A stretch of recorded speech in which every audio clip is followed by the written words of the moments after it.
E aí, pessoal, muita gente pergunta, né? Saiu esse estudo na Cell, achei bem interessante, saiu no dia 14 de julho, então é bem recente, tem 8 dias que saiu. É um estudo que diz como que se comporta a imunidade de pessoas que tiveram a doença. E a gente pode extrapolar um pouco disso para pessoas que tomaram vacinas, ok? Então, o que que esses estudos demonstraram, tá? Eles avaliaram pessoas que tiveram Covid por pelo menos 8 meses, ok? E viram que os anticorpos nessas pessoas que tiveram Covid, os anticorpos contra o vírus que infectou elas há 8 meses atrás, isso é importante deixar claro, eles duraram conforme o esperado. O que que é? A gente vê aqui, ó, os anticorpos IgM, que são os primeiros anticorpos que surgem, né?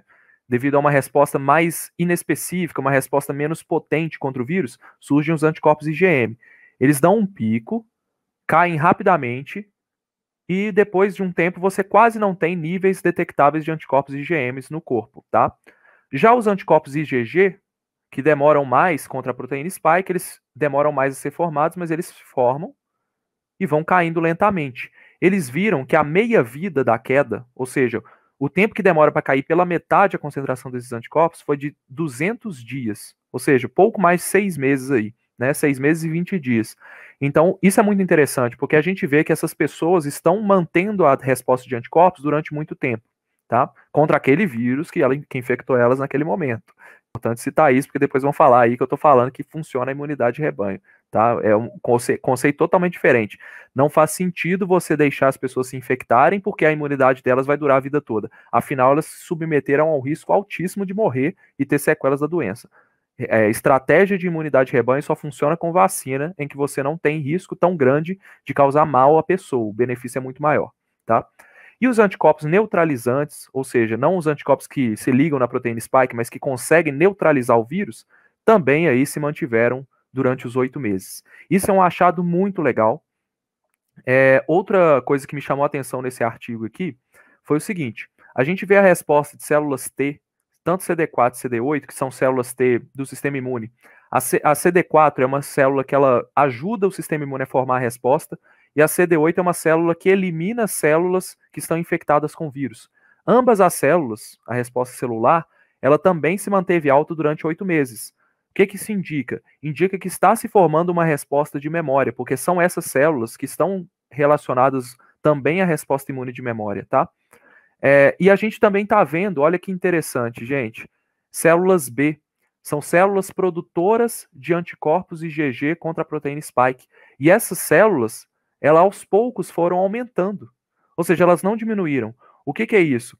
Isso está mostrando para a gente que a Covid faz exatamente o que era esperado dentro de um vírus que infecta.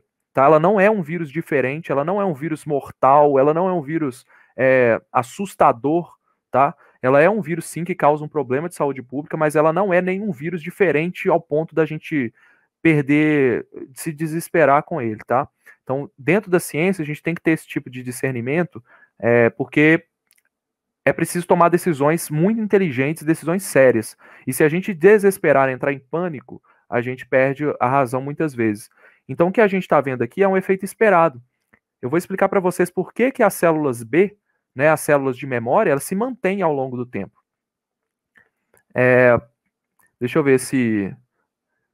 Me conta aí, pessoal, se está muito complexo ou se eu consigo é, continuar nessa explicação aqui. Porque se tiver muito complexo, eu vou acelerar um pouco e vou falar só os pontos principais, tá? Porque às vezes eu vejo o chat aqui e as perguntas às vezes estão muito práticas. Eu sei que às vezes a teoria ela pode ser um pouco mais complexa e às vezes até chata de entender, mas o que eu quero passar para vocês aqui é basicamente o que eu estou estudando, o que está aparecendo aqui, tá? Para mim. Chegou essa informação para mim, isso muda a forma como eu estou pensando sobre a pandemia.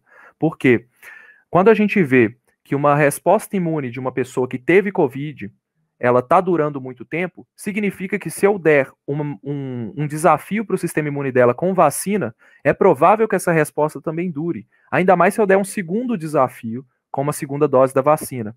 Além disso, pessoas que tiveram a Covid estão conseguindo produzir uma boa resposta de memória. Ou seja, não é um vírus que ele vai estar fazendo algo que é inesperado. Se fosse, isso me preocuparia bastante. Significaria que talvez a gente precisaria de um segundo contato com o vírus para ter uma imunidade duradoura, tá?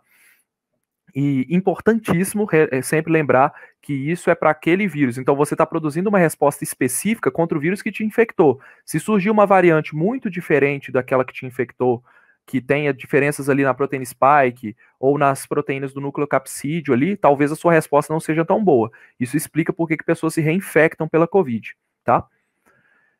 Outra coisa que foi muito interessante que eles encontraram é que a Covid induz imunidade cruzada contra outros coronavírus. SARS-CoV-1, ou seja, pessoas que tiveram SARS-CoV-2 estão produzindo imunidade cruzada, que é uma imunidade que não é a perfeita, mas pelas semelhanças entre os dois vírus, elas estão produzindo imunidade contra o SARS-CoV-1, que foi o da epidemia de SARS lá em 2003. E outros beta-coronavírus que circulam na humanidade, né? Então, de certa forma, você que teve Covid, tá? Você está produzindo uma resposta contra outros tipos de resfriado, ok? As células TCD8 são muito preparadas para reconhecer a proteína do nucleocapsídeo. Isso aqui, ó, o que está mostrando aqui, tá? Então, as células CD8, que são as células que eliminam células infectadas, elas estão reconhecendo bem a proteína do nucleocapsídeo. E aí a gente pensa, a gente sempre fez vacinas com a proteína spike. Por quê? Porque lá na SARS foi visto que a proteína spike era a proteína imunogênica. E a gente vê aqui, ó, nas células CD4, que são as células que montam a resposta imune, que a proteína spike, que é a rosinha aqui, tem o mesmo nível de resposta, ou seja, a gente tem o mesmo porcentagem de células específicas para a proteína spike do resto das proteínas. Mas essa resposta efetora aqui de destruição celular, que seria a resposta CD8, ela tem muito mais células específicas contra o nucleocapsídeo. O que diz? Talvez nas vacinas de segunda geração, nas vacinas que vão vir nas próximas doses, talvez uma terceira dose, sei lá se vai ser definitiva, tomara que seja, ou às vezes nem precise, né? A gente talvez consiga adicionar, em vez de só a proteína spike, colocar proteínas do nucleocapsídeo. Porque essas proteínas vão despertar uma resposta imune celular de CD8, tá? Que vai eliminar células infectadas quando o vírus entrar em contato com você.